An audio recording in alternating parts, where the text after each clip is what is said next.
প্রতিদিন সুস্থ থাকতে চাইলে এই 7টা অভ্যাস আজ থেকেই শুরু করুন। প্রথমে পুষ্টিকর খাবার যেমন ফল, সবজি খেয়ে শরীরকে সঠিক পুষ্টি দিন। এরপর রোজ অন্তত 30 মিনিট হাঁটুন বা ব্যায়াম করুন যাতে শরীর চাঙ্গা থাকে।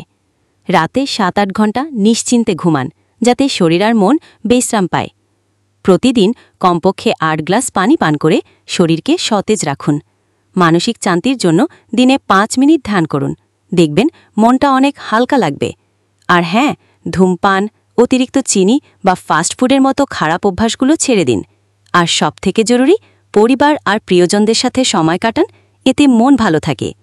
এই সহজ অভ্যাসগুলো নিয়মিত মেনে চললে শরীর আর মন দুটোই সুস্থ থাকবে। আজই শুরু করছেন তো? আরও এমন উপকারী হেলদি হ্যাবিট জানতে আমাদের চ্যানেলটা সাবস্ক্রাইব করে বেলটা বাজিয়ে দিন।